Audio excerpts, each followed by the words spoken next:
మోడీ గారి పర్యటన ఈరోజు వస్తూ ఉంది. దానికోసం ఏర్పాట్లు చేస్తూ ఉన్నాం. అయితే 11 సంవత్సరాల కాలంలో మొట్టమొదటిసారిగా మన జిల్లాకు వస్తున్నాడు.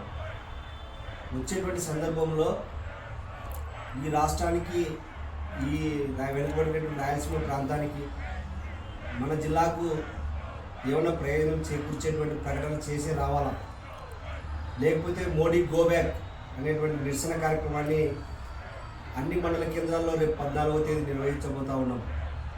15వ తేదీ జిల్లా కేంద్రంలో నిర్వహించబోతూ ఉన్నాం.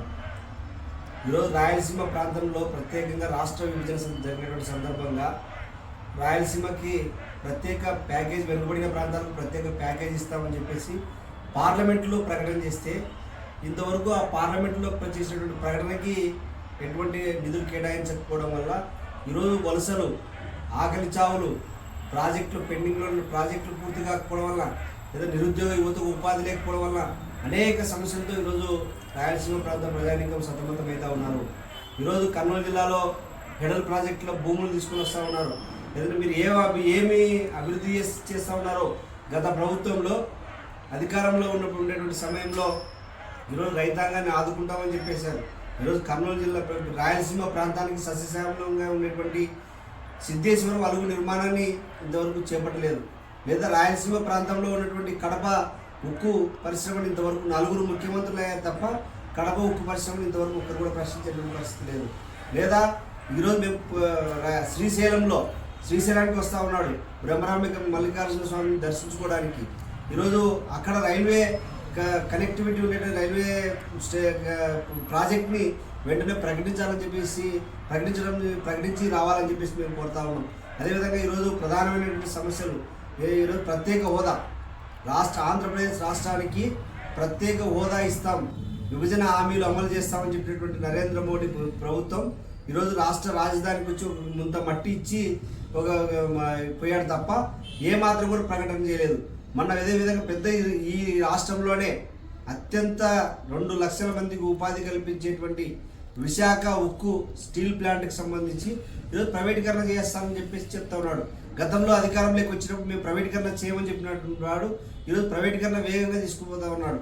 ఈరోజు పోలవరం ప్రాజెక్టు కానీ, లేదంటే ఈరోజు అనేకమైనటువంటి ప్రాజెక్టులు ఉన్నాయి. కాబట్టి ఈరోజు నరేంద్ర మోడీ ఈ రాష్ట్రానికి చేసినటువంటి శూన్యం. కాబట్టి నరేంద్ర మోడీ ఈ రాష్ట్రం, ఈ మన కర్నూలు జిల్లాలో, నంద్యాల జిల్లాలో అడుగుపెట్టే అవకాశం లేదు. కాబట్టి నరేంద్ర మోడీ గో బ్యాక్ అనే నిదానంతో 14వ తేదీ నంద్యాల జిల్లాలో ఉన్నటువంటి అన్ని మండల కేంద్రాల్లో నిరసన వ్యక్తం చేస్తా ఉన్నాం. 15వ తేదీ నంద్యాల జిల్లా సెంటర్లో వందలాది మందిని సమీకరించి నరేంద్ర మోడీకి వ్యతిరేకంగా వామపక్ష CPI, CPM, CPIML, new democracy పార్టీలతో కలుపుకొని పెద్ద ఎత్తున వామపక్ష పార్టీలుగా మేము వ్యతిరేకించబోతా ఉన్నాం.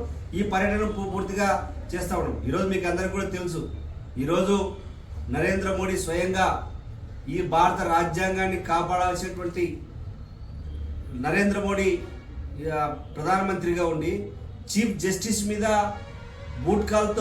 బూటుతో ఒక న్యాయవాది ఆర్ఎస్ఎస్ ఒక మూక దాడి చేస్తే ఆయన పరామర్శించాడు తప్ప ఆయన మీద ఎటువంటి చర్య తీసుకోలేదు. ఆయనమే సామాన్యమైనటువంటి వ్యక్తి కాదు, ఆ దాడి చేసినటువంటి వ్యక్తి తెలియనిది ఒక లాయర్ కాదు.